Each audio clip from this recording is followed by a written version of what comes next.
Okay. I'd like to call the December 20th, 2021 meeting for the council for the city of Lake City to order. Everyone will stand for the pledge of allegiance, remain standing for the invocation to be given by Councilman Gay Killigan.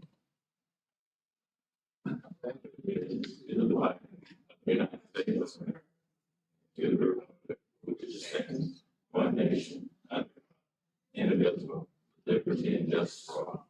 Let us pray. Dear Heavenly Father, thank you for allowing us to see another day, Father.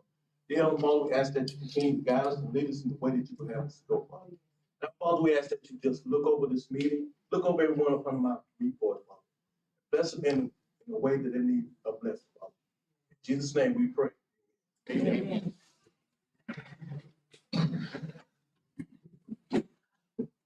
Ms. Sykes, please call the roll. Mr. Hill. Here. Mr. Jefferson. Here. Mr. Sampson. Here. Mayor Witt. Here. Mr. Williams. Mr. Coberline. Here. Chief Butler. Here. Ladies and gentlemen, the Lake City Council has opened its public meeting since 1968. The city code has prohibited any person from making personal, impertinent, or slanderous remarks or becoming boisterous while addressing the city council. Yelling or making audible comments from the audience constitutes boisterous conduct. Such conduct will not be tolerated. There's only one approved manner of addressing the council, that is to be recognized and speak from the podium. We have minutes from the regular session on December 6, 2021.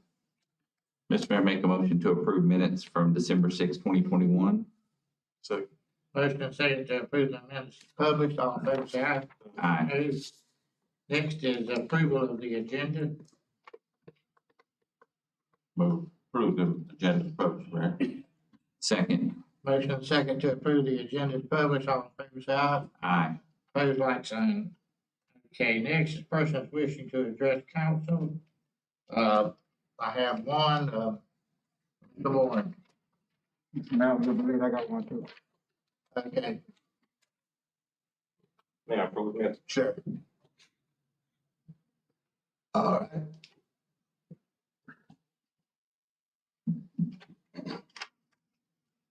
Sylvester Warren, 930 Northeast Joe Coney, Mr. Mayor, Council.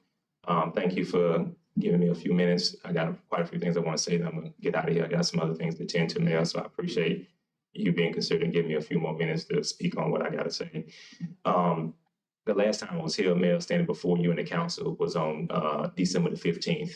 And in that conversation, at least in my comments, you agreed that if there was anything, a memo or any type of report, that I would get it. And I made clear that I filed a public records request as it relates to the FDLE memo regarding Thomas and as to why Mr. Williams brought it back.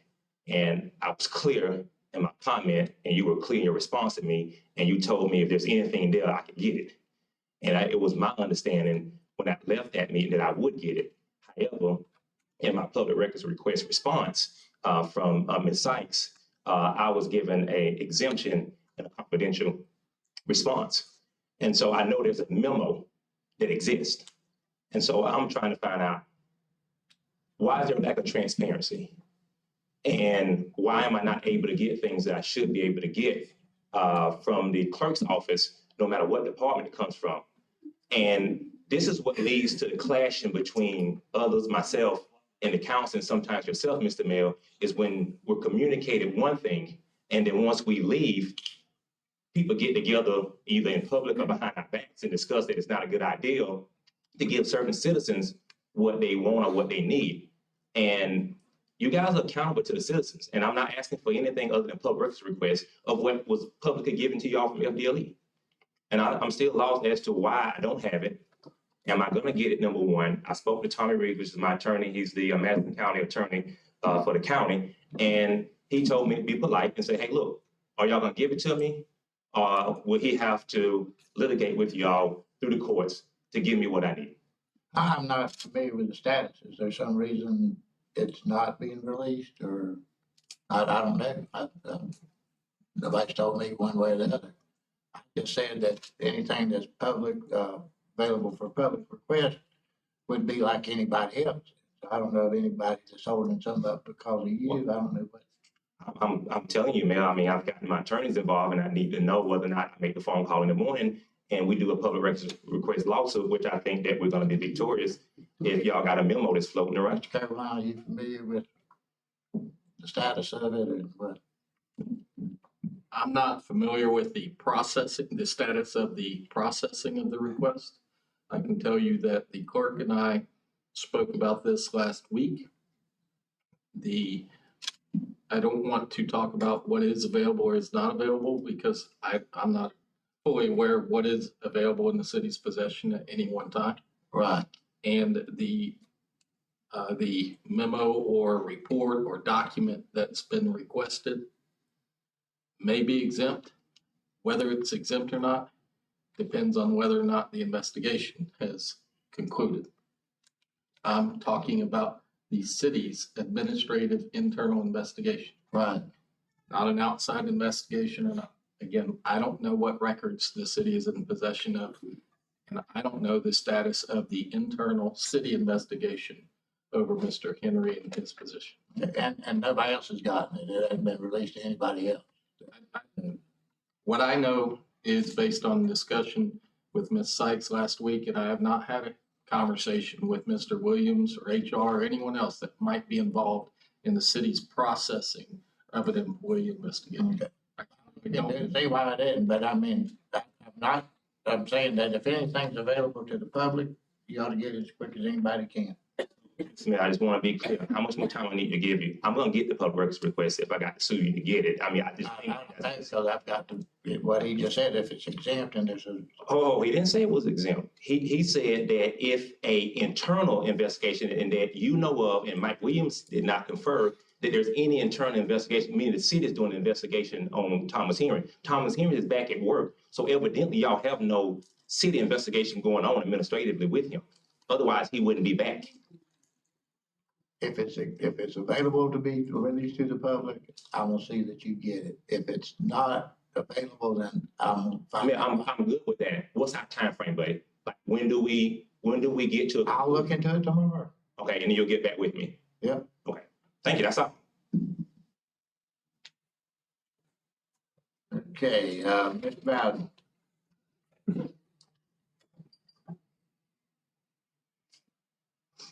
Mr. Mayor, Glenn L. Bowden, 1156 Northeast Bascom Norris Drive.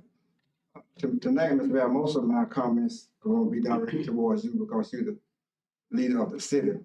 But let me begin by running off a few locations.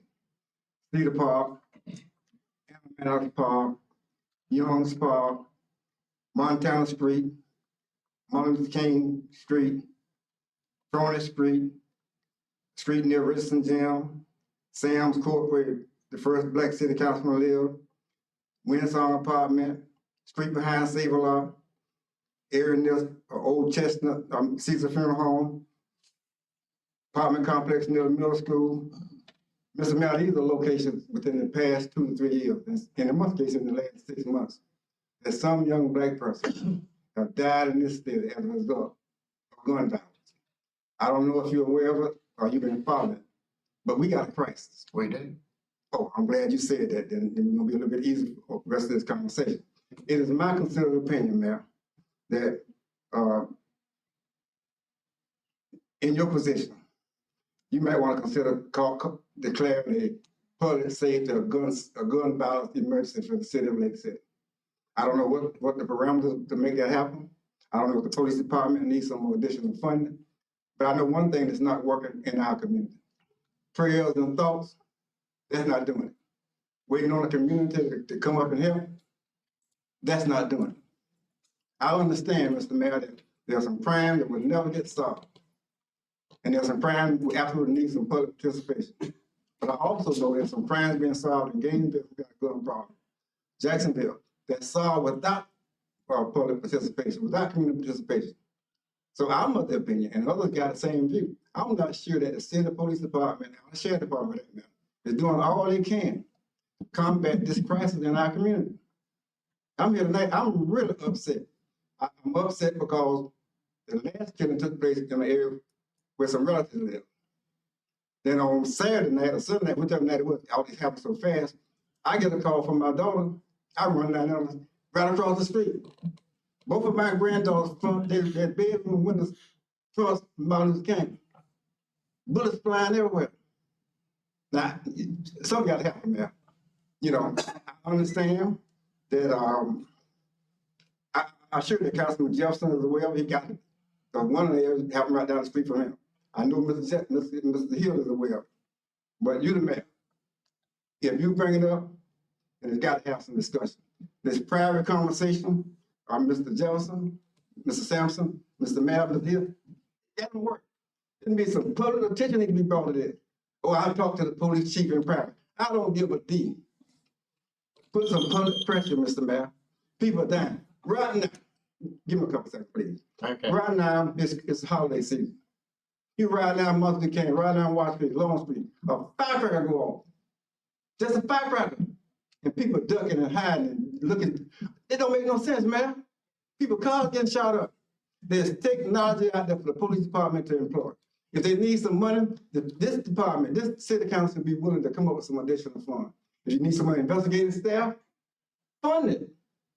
But don't act like there's no problem, because you don't know them, you're not related to them. I hear it every day. I know Mr. Hill here. Mr. Johnson, you got to hear it. Ain't no way in the hell you got to know about it. It's in the paper every week. So, Mr. Mayor, I'm begging you. In the first part of January, you have some time to meet with the police chief, come up with a strategy as far as law enforcement is concerned. All right. All right, what? I'll look into it and, Mr. Mayor, you gotta have us saying you look into it, and that sounds really good. well, I'm gonna tell you right now. Who you talking to Jacob or me? He was talking to me, saying that he wanted to speak at. But I was listening to you. That's fine, Mr. Mayor, but come January, I can assure you this. Every meeting, I'm gonna be talking about this until I see the city doing something. All right. So taking some action, right? This start, all right, I'll look into it. It's not working anymore. If you think so, go talk to some of those parents and grandparents. You know, it don't make no sense, man. And then you got people who home been shot into because somebody suspected their child had something to do with it. Do y'all see where this going? Yeah. Okay, all right. Okay, Mr. Hill. Mr. Bowden and Mr. Warren, again, I appreciate y'all, on top of this.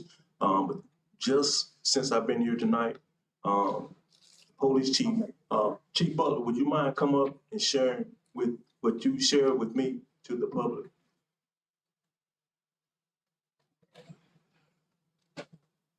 Hopefully it's a start. Thank you, sir. We all recognize the issue going on in the city with the gun violence. It's completely unacceptable. On Friday, myself, the rest of my command staff met with the state's attorney to go over details about some of our unsolved shootings. A lot of them are because our evidence is at FDLE waiting to be processed. One of the ones we specifically talked about is Young's Park. That was actually witnessed by Lieutenant Miles. He chased down the suspect. State's attorney said he was going to contact FDLE and see if he could expedite processing of the evidence, because that's what state's attorney wants us to wait on. We only get one shot of prosecution. If it fails, we can't go after them again. So they want to make sure we have all the evidence we can. We also discussed some of our other unsolveds that are going on and what we're looking for. We're putting together a strategy with state's attorney to try and get some of these prosecutions moving forward. As far as funding goes, if I could just go quick, we are working with state and our county law enforcement partners, FHP. I've been meeting with the sheriff. Actually, I just forwarded an MOU to the city attorney between the PD and the sheriff's department so that we can begin working more closely together in certain areas. That's one of the areas that we've already discussed cooperating. Also, the city council funded $100,000 for computers for the police cars. We're in receipt of those. IT has just finished installing them. That means that our automatic license plate reader system will be operational. What that does, if any of our patrol cars, every time a car goes by, gets captured and we have a record. So if we're looking for a suspect vehicle or plates, we'll have it. It's actually a nationwide system called the LEARN system. The sheriff's department is also part of that. So that will greatly expand our ability to investigate these incidents if we get a plate. We spoke with the prosecutor about maximum prosecution when we do get a conviction, not going for pleas. And we're going to continue that. And also the city council, this budget supplied the department with $20,000 for sponsorship because our staffing is down and in today's environment, there's not a lot of interest in being a police officer. We're currently interviewing. I've got 5 that I'm looking at to put them through the academy, which is supposed to begin the end of January. That'll go a long way toward getting our staffing levels up. And I believe between that, working with the Sheriff's Department, FHP, and other agencies, will go a long way toward at least trying to get a handle on this issue. That's where we are right now. Mayor Witt, can I say something in response, if you don't mind? Yes. I'll be brief. Mayor Witt, last time myself, Mr. Bowden, and a few others came before this council, it was the murder at Young's Park. We talked about cameras. Y'all said it was a great idea. We're not moved to make a motion, but you got a camera out there watching the statue, the Confederate statue. Never did tell us why y'all spent money on that camera, who authorized it. Never did get the information. We asked for cameras over there at Young's Park. We asked for cameras over there at Annie Maddox Park. We've gotten none of that from y'all. We asked for gun sensors. There's things that you can do right now to combat crime if you really want to. I'm of the opinion, because it's not happening in predominantly white communities, that there is no real concern about it. I don't speak on this issue because I'm birthed and raised from the street community. So I understand that mindset more than anybody in this room. But what I will say is that, yeah, that's a start, but it's not going to even scratch the surface of what's taking place. If you're not talking about bringing the ATF in, and if you're not talking about putting pressure where the drug dealers can't move their drugs and put pressure back on the streets to combat the streets, to make them give up whoever's doing the shooting, you ain't doing nothing. You're fighting crime backwards. This community is so freaking reactive instead of proactive, not getting with the right people to strategize a plan to attack it and deal with it. But do what you want.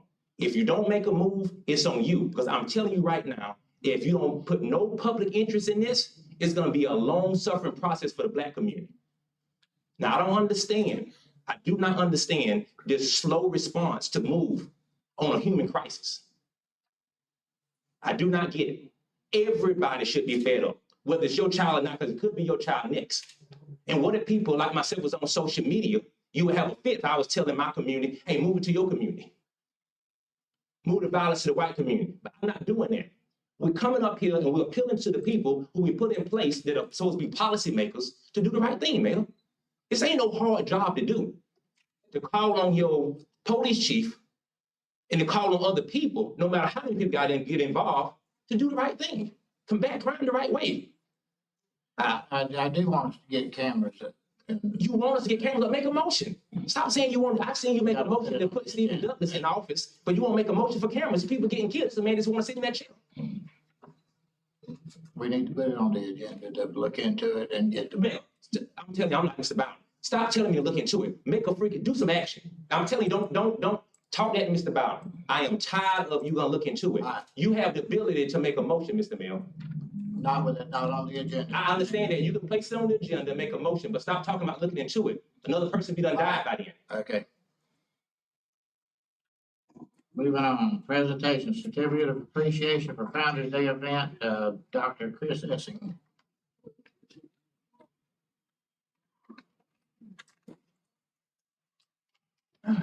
Good evening. I just wanted to offer a certificate of appreciation to the City Council for your sponsorship of the Founder's Day event, to say thank you.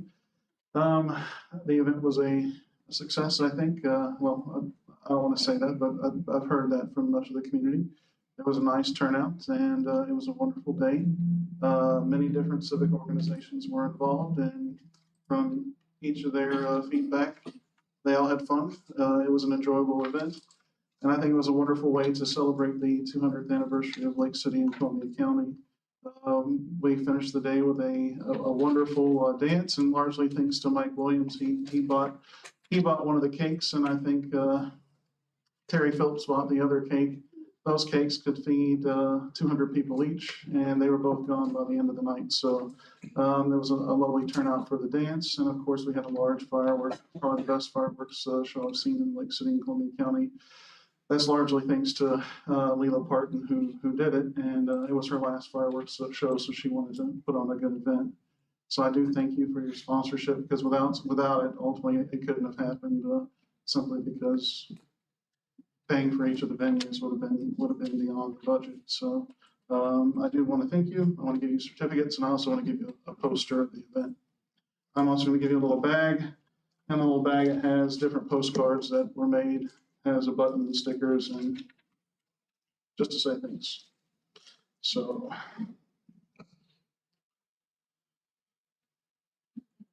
All right, so we have Councilman Todd Sampson. I got your certificate here. And what I'll do is I'll just come and hand it to you.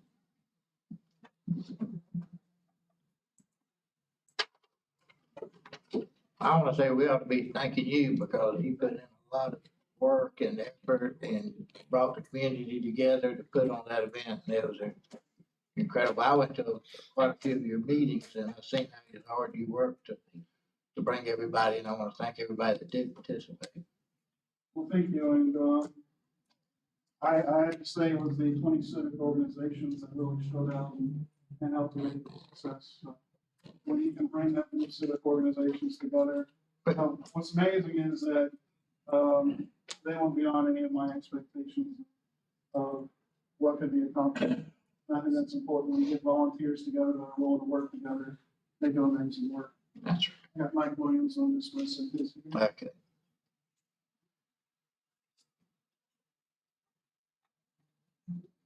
City clerk. Oh, thank you.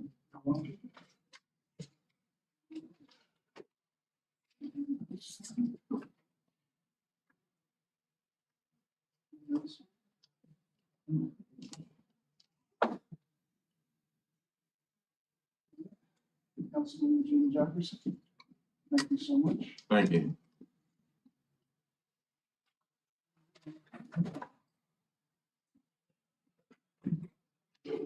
Thank you. Oh, no, thank you.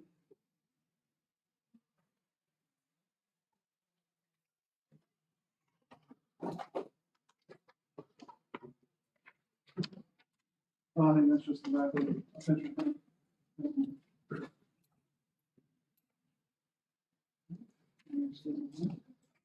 Thank you.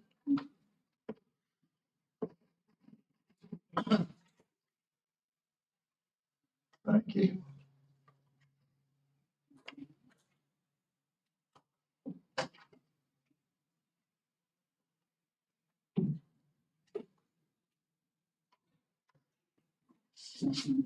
Shoot his mind. Oh, sure.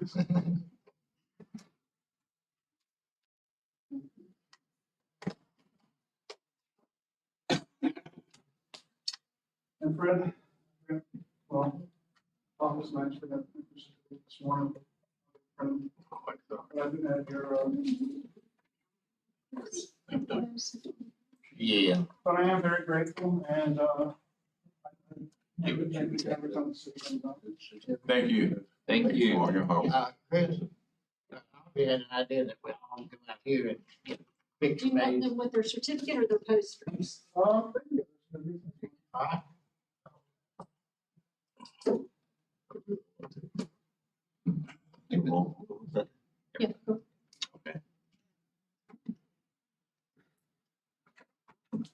Fred, you want to bring your poster? I didn't want to, no, but I will since you called me out. I'll call out Ms. Sykes.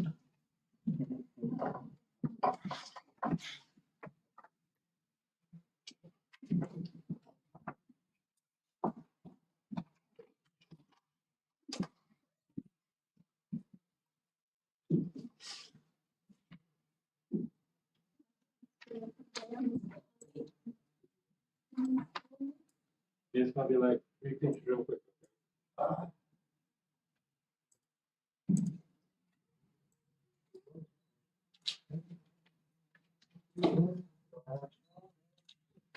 Thank you.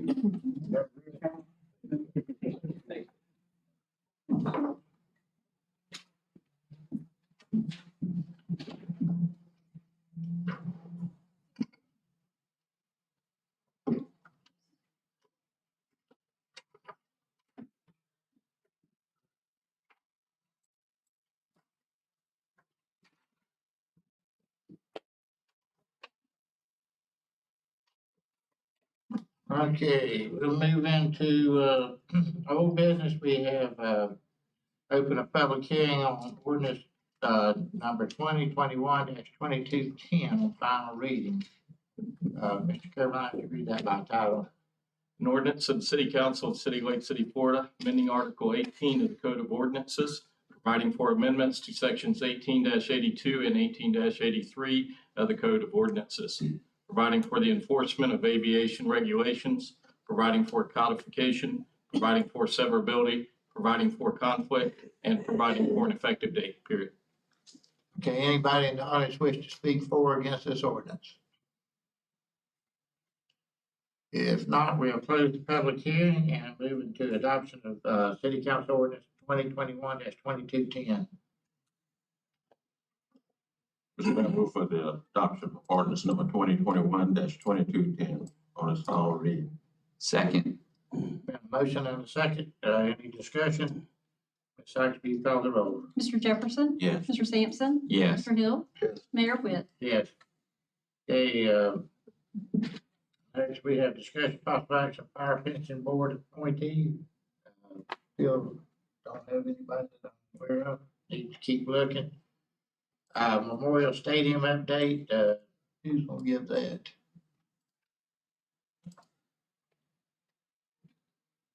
Mr. Mayor, I'm Phil Bishop with North Florida Professional Services. I sent the report to Mr. Williams yesterday and copied each one of the councilmen. Just have a real brief presentation, mainly to answer any questions that y'all may have, if you hopefully you've had a chance to read it. This is the kind of the meat and potatoes of the report, basically. Our scope was for us to perform a field inspection of the stadium, and we have completed that and then make this report. Everyone knows that this action was needed as a result of a complaint that was made to the city's insurance carrier. The scope of the work, we proposed 3 phases. The first phase would be completion of the field inspection and preparation of the report and corrective actions that were needed as a result of that inspection. Phase 2 then would be providing, if the council chose to move forward with it, would provide the repair details that were needed in order to facilitate the repairs that we found in the of the deficiency we found in the report. And then the last phase would actually be once those repairs are made, to do the structural analysis of the entire structure to provide the information to the insurance company that they wanted. A little bit of background real quick. The main part of the stadium was constructed in 1949 by the Virginia Bridge Company. That company is no longer in business under that name. I think it still persists under additional names. Just a little bit of background on the stadium, how it was constructed. It also has 2 additions, one on the north end of the main grandstand, one on the south end. And then general information about how it was constructed. The meat of the whole report, as far as the council goes, is the executive summary there. We found that overall for the stadium to be over 70 years old, it was in pretty decent shape. Some of the issues that we found were a result of deferred maintenance over the years, primarily to most of the structural columns that support the main part of the stadium that are exposed, i.e. the ones on the end and the ones on the backside along 6th Street there. We found some section loss at the base of those columns, which would impact the structural integrity of those and consequently need to be repaired. Also, with any steel structure, periodically they need to be sandblasted and painted as a maintenance item. That was one of the things that we feel like needs to happen at some point. It's not a dire situation, but in order to maintain the integrity of the facility and extend its life for the foreseeable future, that is one thing that needs to be done. Overall, like I say, it's not in an imminent situation of collapse or anything like that. The state of the grandstand is such that we feel like the investment and the repairs are minimal compared to what it would cost to build such a facility, from the ground up.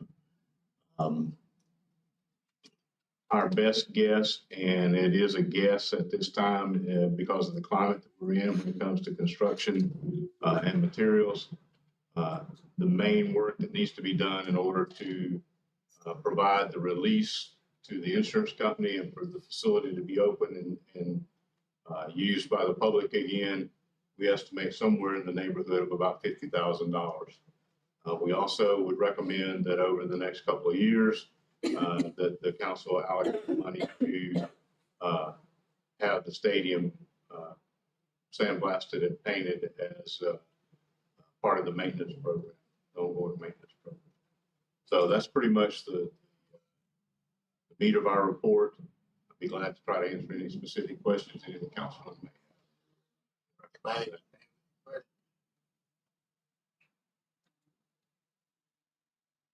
One, if we do the repairs and that, how often should that be inspected?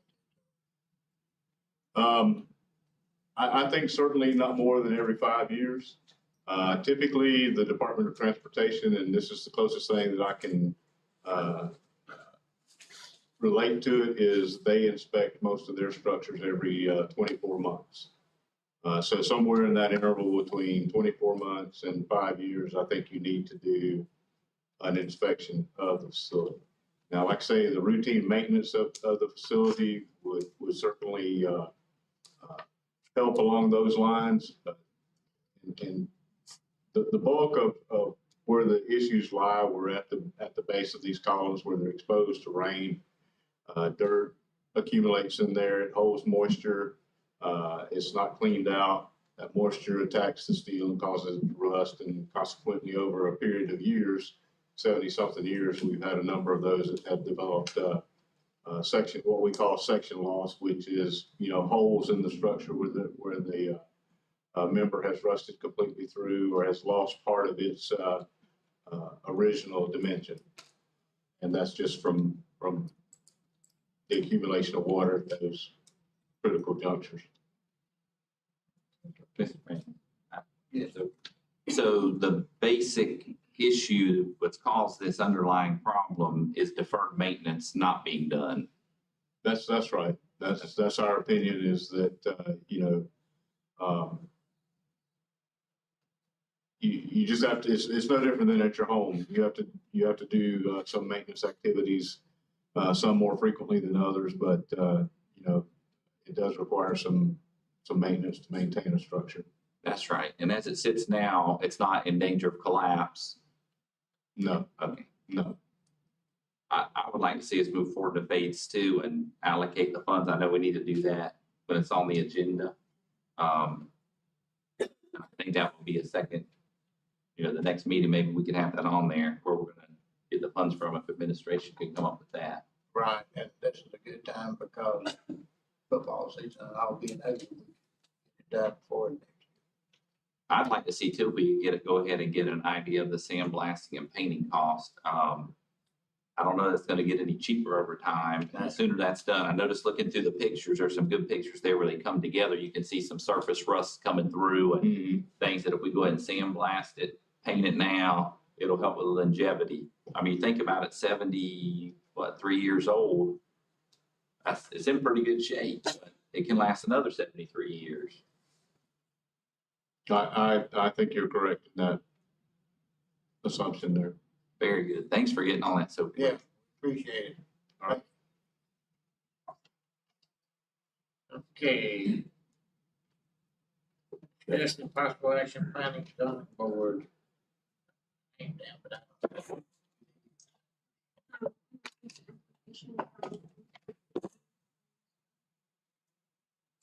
Okay. There's an application from Mr. Holder, the packet for the planning zoning board.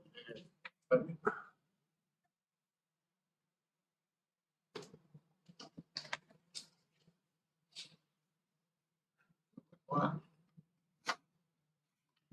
Resolution to New business, we have ordinance, city council ordinance 2021-2211. Everyone read that by title. An ordinance of the city of Lake City, Florida, adding Article 9 to Chapter 26 of the city code, providing for the prohibition of simulated gambling devices, providing for the identification of simulated gambling establishments as a public nuisance and noxious use, providing for the prohibition of the use of simulated gambling devices for certain circumstances, providing for the creation of an enforcement mechanism for violations, providing for severability, providing for the repeal of conflicts, providing for codification, and providing an effective date period. Is there a motion that the city council ordinance number 2021-2211?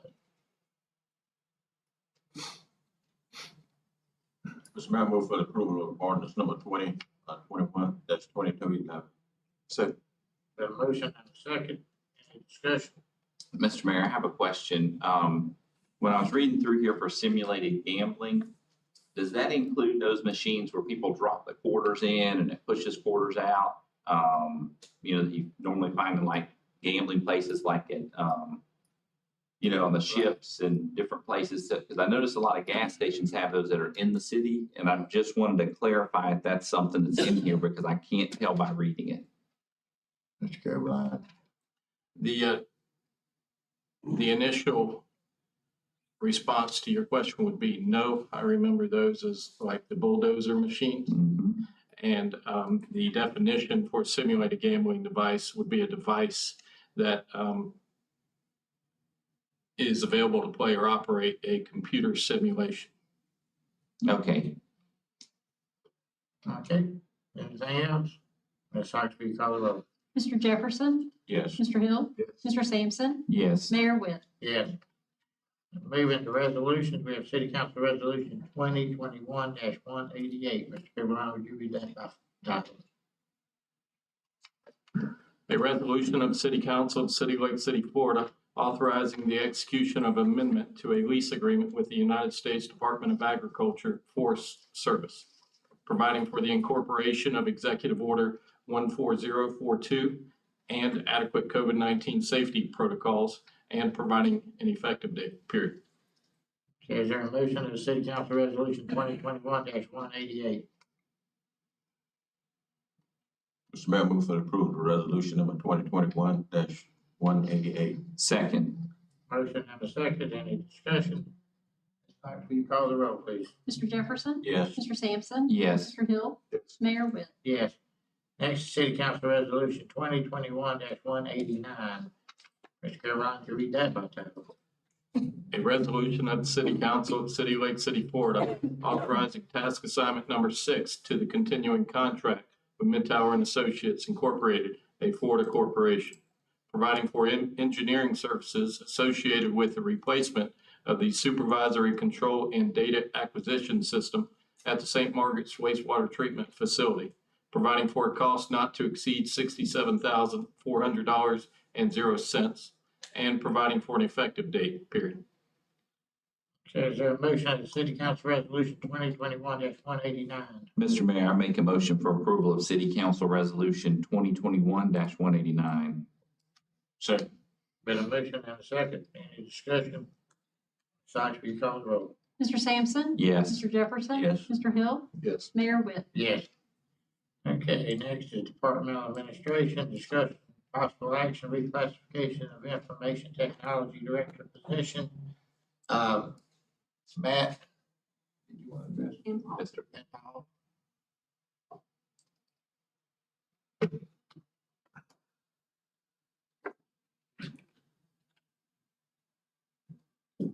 Mayor and Council. We've been having some discussion here of late between myself, Mr. Williams, Mr. Beninotti. What we've run into is what a lot of people are facing, is the availability of quality individuals to fill positions or even individuals applying for positions. We have had this system administrator out for months to get anything tangible to fill this position. And basically, Mr. Beninotti right now is taking on those additional duties already. He's qualified to do them. And in the discussions that we've had, we feel that in a cost-saving measure and also a security measure, because these are very critical positions, that we've kind of merged the two, reclassify the job description for the IT director to take on the major functions that are within the IT administrator guidelines. And that way we have someone that's on staff, and Mr. Benoni, he can address the very technical aspects of it. And in the discussions we had, one of the main things we wanted to make sure that he would be able to take on the additional duties and nothing would fall through the cracks. And in discussing with him, I feel, and Mr. Williams felt, that he was capable and would be able to do it. A lot of the major functions of the IT administrator, even though he is applying these, has to be approved and overseen by the IT director anyway. So basically, this just kind of streamlines the process. It just actually just puts more work on Mr. Bednati, but at the same time, he has more oversight without having to deal with another employee. So that's why we feel it would be advantageous to the city and a cost-saving measure, and also for efficiency to try to combine the major functions of that into the IT director. And Mr. Bednati can speak more to the technical terms and how he feels about how he could juggle the two positions. Okay, got questions? Yeah, I'm available if you guys have any questions for me. But Do you think you can handle both of them? And yeah, I'll speak real briefly.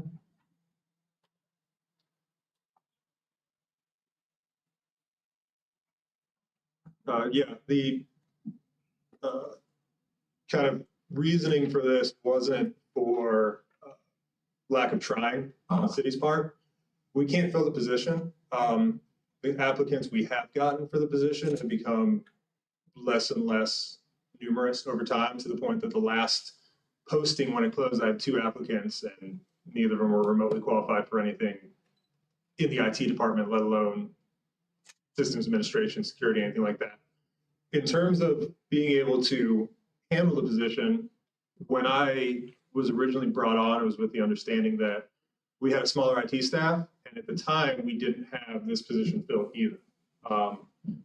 One of the things I spoke about when I was brought on was that I've done this previously for years. In my last position, I was an IT director that also did this, so it's the exact same thing. And since coming on, I've gotten good feedback from multiple departments about how the IT staff have been doing things, getting projects done, moving things along, and just got a better overall function in the city with all the departments. That's been with me doing this since day one, which isn't a problem for me. It's just the availability of qualified people is non-existent for what we need. And the few qualified people we do find are expecting kind of private industry prices, which is fair to them, but we're not a private industry, we're a city with a set budget. We can't match necessarily what First Federal can, any other private company. So this is brought on by the need to do it, and the fact that we've had a lot of hands in the pot, so to speak, over the years with the networking, and it's apparent with how some things are set up. It's not any glaring issues where we're going to have a repeat of any major catastrophe or major breach, but the only way I can know that it's done properly with how much there is to do it myself. And with how much there is, we're talking probably about 2 years worth of work, because we have to involve, the budget process for some of the bigger projects. Some things need done before others. And realistically, we're looking at, like I said, a good 2 years worth of work to kind of get everything how I want. With me planning on being here long term, I'd rather do it the correct way up front rather than how some things have been done in the past, which is the path of least resistance. So I don't mind the extra work. I've been doing it already. I'll continue to do it regardless, but I don't want to bring someone in that is unqualified and is going to potentially make things worse or add vulnerabilities to the city, when I know that it can be done properly and we can, as Paul said, have significant savings to the city overall. Mr. Sampson? Mr. Mayor, I'd like to make a motion to remove the position of IT System Administrator and approve the revised IT Director position that's here in the package, which includes the major duties of the Systems Administrator position. Is there a second? So Been a motion and a second, discussion. I think it's a great idea. appreciate y'all working this up. And it is hard to get people that are qualified, that are reasonable salary and all, so we appreciate you stepping up and doing that. Anybody else have any comment? Ms. Ike, please call the roll. Mr. Sampson? Yes. Hill? Jefferson? Yes. Mayor Witt? Yes. Okay. Number 10. Item 11. Okay, item 11 is letter of resignation from Mr. Williams. Mr. Bowden, I believe, want to speak. I didn't necessarily want to speak to the resignation, and I just thought that was a good opportunity for me to speak to some issues concerning that you're gonna be talking about on Wednesday.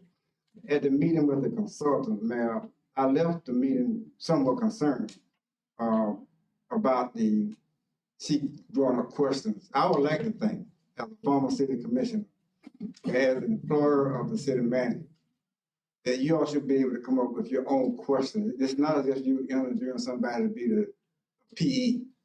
You know, I think it's intellectually lazy, to be honest with you, and politically lazy, not to be able to come up with your own questions. You can't, if you all as individuals can't come up with questions for the potential city manager, a question like, hey, you're gonna be hiring a new police chief. What are you looking for in a police chief? You know, you're gonna be hiring a new city manager. What kind of city manager are you looking for? But to get the questions from the consultant, it bears the question of, she tell you what the answer should be to? I mean, I just really think, I'm just saying, you know, because she's looking at everybody looking, I think it's really intellectually lazy person to rely on the consultant to come up with you questions for the person that you're gonna be hiring. I mean, that just seems so backwards to me, you know. And then when I went through that process in the past, we had headhunters. There were different pieces of headhunters in the consultant. They're not headhunters. The headhunters are a group of old city managers, good old boys, and they looked through and made a recommendation. But I went through it twice, and not one time did they ever suggest giving me a question to ask the potential city manager. And I would hope that between now and Wednesday, y'all get some thought to that. If you don't have a question on your own, and I'm talking each one individually now, I'm looking at you, but I'm talking to everybody, then we got a problem. If you don't have a question for a potential city manager that you're looking for independent of her, then we got a real problem. The other point I make this now is that when we started these Zoom meetings, that was because of COVID. I hope that this governmental body is not going to start using Zoom in a way that suppress public participation. I didn't say anything then because it's a done deal. But an 8:30 meeting with 4 people that are going to be potential city managers, I think is slapping in the public face. 8:30 in the morning, you know, you all be going back and forth. You set the meeting of what's convenient for you all individually. At some point in time, you got to understand at the very top of this organization, it's a group called the citizens. Then it's the mayor, city manager, then, you know.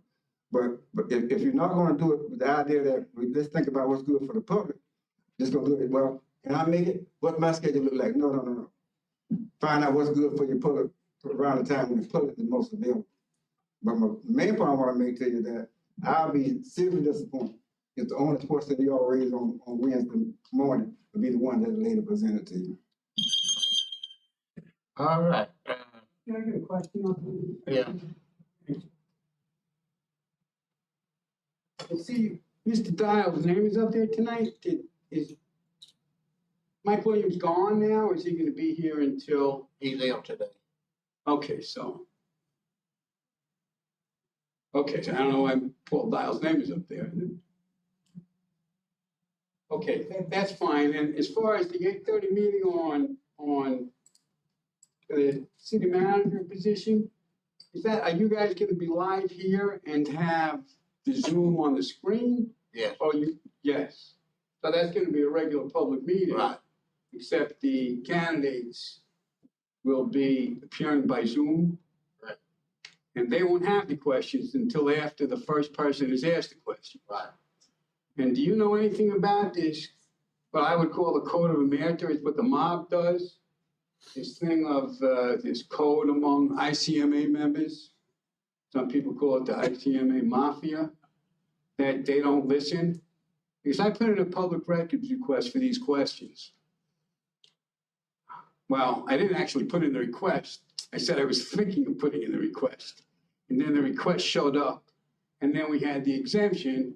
And I had a note from Ms. Sykes that Fred Coberline Jr., the city attorney, said this was exempt.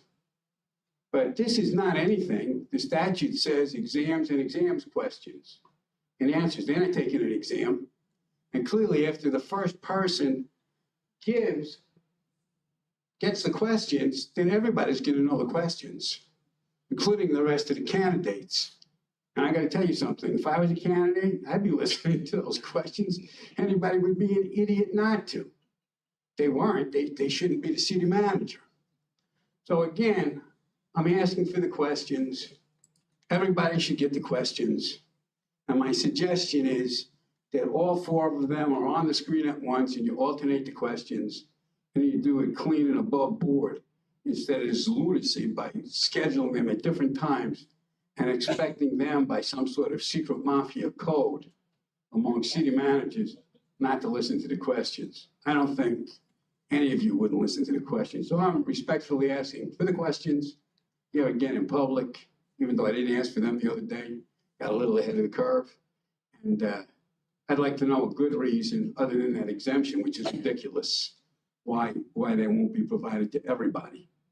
And I would second what Mr. Bowden said, is that if you guys can't make up the questions, you've got a problem. And if you're using Ms. Norlock as a liaison and discussing the questions with her, and then there's some kind of comparison, you're violating the sunshine. Can't do that. Thank you very much, Your Honor. Okay. All right. Goodbye, Stan. Mr. Williams will be leaving at the end of the month, and we're still in the process.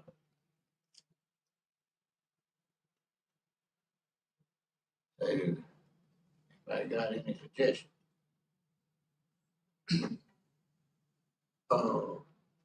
I make the motion that Mr. Dowd, replace Mr. Williams until we get a city manager.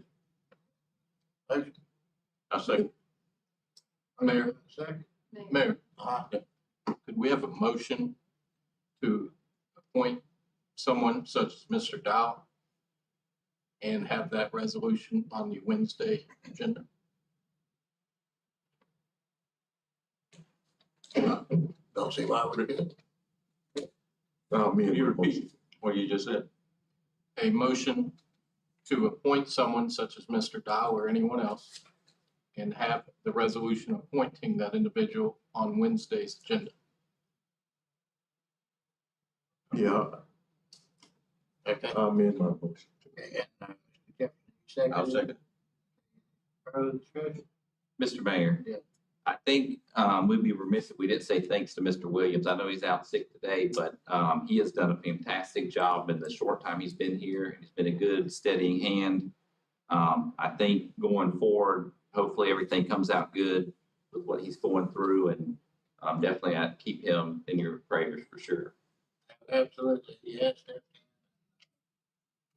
Hard job coming out of retirement. He ought to be in our prayers for his surgery.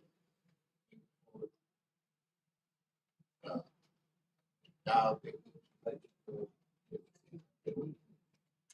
Possible. Safety call. Mayor, may I ask a question? Sure. Do we need to make a motion to accept the letter of resignation before we appoint someone new, or is that not necessary? By default, it will be accepted, but after this motion, if I could have the floor back. Your Honor. Okay. I have a question. Resigning as of We have a motion. Okay, so we're in the middle of, Well, no, this is what was the motion. He's resigning as of the 31st. So you're gonna owe him money till the 31st. He just can't, he's got a contract. He resigns his if you look at the letter, folks, is his resignation, even though it's not stamped in, is effective December 31st. okay, we're. So I think you can't override his contract. And the letter, maybe Mr. Coleman. Please. Yes, Mayor, I just want to clarify the motion. The motion is for Mr. Coberline to prepare a resolution to appoint Mr. Dow as acting interim until we have a permanent city manager, is that correct? Right. Yep, okay. All right, Mr. Hill, Yes. Mr. Jefferson, Yes. Mr. Sampson, Yes. Mayor Webb. Yes. Mr. Copeland.